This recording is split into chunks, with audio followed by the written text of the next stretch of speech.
Welcome to the Jaco Report. I'm Charles Jaco. Today, jobs and schools. Will Missourians get to vote on making Missouri a so-called right-to-work state?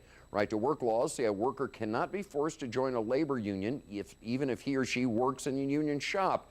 Supporters say that would mean more jobs. Opponent says right-to-work means lower wages. We look at what it might mean to Missouri. Is right-to-work right for Missouri? We take a look on the Jaco Report after these messages. Welcome back to the Jaco Report. Opponents of labor unions think they can get a so-called right-to-work measure on the Missouri ballot this year, and if they do, Missourians will get to vote on whether to outlaw mandatory union membership in Missouri. Missouri Republicans, led by House Speaker Tim Jones and Lieutenant Governor Peter Kinder, say right to work, or as they now call it, freedom to work, is a top priority. The Missouri Chamber of Commerce is also supporting right to work. Organized labor, of course, is opposed. 24 states currently have right-to-work law. Those laws say basically that anyone who goes to work in any occupation where there's a labor union cannot be forced to join that union. Supporters say right-to-work states have created more jobs than elsewhere. Opponents say right-to-work lowers average wages. They also say it would help destroy labor unions and the gains they've made for workers. Well, joining us this morning to argue against right to work is Bob Soutier. Bob is head of the St. Louis Labor Council, which is the umbrella group for organized labor in the metro area. Making the economic case for right to work is Dr. Howard Wall. Professor Wall is head of the John Hammond Center for Free Enterprise over at Lindenwood University. Gentlemen, welcome aboard to both of you. I appreciate it. Howard, let me start with you first. What, in your mind, is the basic, just very bottom line, compelling economic case for a right-to-work law? Well, I think the right-to-work laws, it's often painted as an extreme, like anti-union, non-union. Myself, it's more the balance of, say, negotiating power, the balance between unions and firms, and how that affects the for the state as a whole, rather than you know, being pro-union or anti-union or pro-firm or anti-firm or what have you. So is there any compelling economic case that a right-to-work law would actually help goose the economy, create jobs, make the economy more vital? Yeah, the idea is that if you have a right to work, or a state that is not right to work, then a firm setting up or going into the state will face at least the risk, and in some states maybe the high probability, that the workforce would end up being unionized and restrictive and so on. So they, as a result of that threat, they might not even go there or even expand existing firms. Now, Bob, it's fascinating to me that as much noise has been made about right to work, you've got two of the oldest line industrial states, Indiana and Michigan, that have become right to work states. What in your mind is going on here? You guys obviously think this is just a god-awful idea, but you've got states that have a serious industrial presence who've decided, well, let's give this a shot. What are they missing when they do that? Charles, I think what happened in those two states is that this was a legislative grab by the Republicans in both of those states in their houses, where they passed these bills under the cloak of darkness, and it's just a way to hurt workers. You know, right-to-work laws hurt workers. In what ways? Well, it lowers wages, it lowers benefits, it puts more workers into poverty, into school lunch programs and what have you.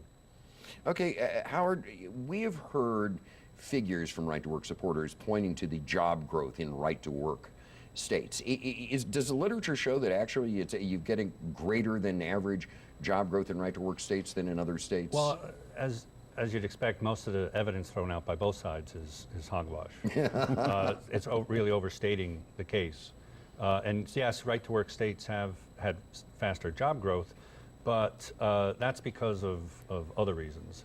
The part that can be attributed to them being right-to-work is much smaller, although the studies still show that it is positive. But it's nothing like the difference between Texas and Ohio, where it's, you know, an extra 1 million jobs. Yeah.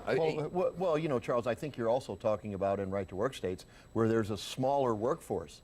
So a percentage increase of a smaller workforce may sound percentage higher. However, it could be less people than in a big industrial state. Let's take one of the points that Howard made, which is it might discourage large new corporations from setting up shop here. For example, I note that the Japanese automakers, when they've set up full-scale manufacturing plants, have almost 100% gone to southern right-to-work states, Tennessee, South Carolina, Texas, places like that.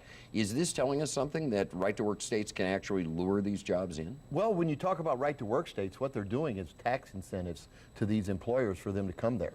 It's not necessarily whether they want to be union or not, because if, you know, there are in right-to-work states, there's unions. And there's many of these auto manufacturers, Mazda and a few others, that are unionized. Is there, economically, is there a philosophical problem with the so-called free ride? That is, someone comes into a union shop. Someone doesn't have to join that union, but they are essentially getting the same wages and the same benefits as the union employees, and therefore are getting what's called a free ride on the coattails of the people who've paid. Is that an economic problem, or is that another red herring? No, the free rider problem is an actual problem, but it's remember, the right to work is not just free reign. A state can choose what level of right-to-work laws it's going to allow, or actually what level of negotiation it has. So there can be, I think they're called fair fee or something like that, or fair share fees that have to be paid by non-union workers to pay for the collective bargaining or what have you. So you can have gradations of right to work from, you know, completely closed shop to, you know, complete free for Now, all. you used to work for the Fed here in St. Louis. Pardon me. So tell me, and the Fed in St. Louis analyzes the regional economy, including Missouri and other areas in its beige book. Has economic growth slowed to the point in Missouri where something like a right to work law is a necessity in order to try to goose the economic growth again? I think that it would assist it, but that, and I think this is where we actually agree quite a lot, there are bigger problems in Missouri than right to work. So even if you know, whatever effects there are from if we went right to work, I think they're dwarfed by other things. Charles, I think Howard and I would agree that, you know, to take the private sector workforce, which totals about 6% of all the employees at work, to single them out and say they're the reason for the lack of growth in this economy is wrong. That's just not the case. You know, there's 90% of the workers are non-union in this country. So this comes down to, in both of your minds, I guess, more a political move than a strictly economic move. It's totally a political move. It's a way for those members in the various states that push right to work to get campaign contributions and fill their coffers. It has nothing to do with economic development. It has nothing to do with helping workers. It's hurting workers. And just think about the Tea Party. The Tea Party wants less government in our lives. What this does, a right to work law, tells the state, tells the employers in that state that you cannot sign a contract with a union even if you want to. And it takes away the rights of the employees and the workers in that corporation. Now, Howard, if we've got bigger fish to fry economically, as an economist, then when you look at right to work, is this sort of I could take it or leave it in terms of actually improving economic conditions? Well, so I think it actually does improve conditions, and I think at the you know, I'm always looking for small gains, and in this economy, I guess any small gain is. And the can be counted as a economic big one. improvement from right to work would come from? It would come from job growth, and I would agree that people in unionized jobs would see lower wages, but that the gains in employment would be elsewhere in the economy. Yeah, And it's tough to pin down. But what we do then is we take more low-wage workers and have the government take care of them. If, you know, right now, if you go to outstate Missouri, there are no unions in outstate Missouri. Where's their jobs? Where's their jobs? Why aren't people flocking to outstate Missouri? Why aren't all the fast food restaurants in outstate Missouri? They're not there either, and they only pay minimum wage. And these people are subsidized by us that work for a living, and the government. We provide them with a ton of benefits, and that's what right to work would do. That's why I say it hurts workers. If we get this thing on the ballot, Howard, and this is a loaded question, do you think we're going to get a reasoned discussion of economic issues, or do you think we're going to get more grenades tossed that have very little to do with reality, trying to scare people one way or the other? I can answer your question with another question, and that's name one time when we've had when it hasn't.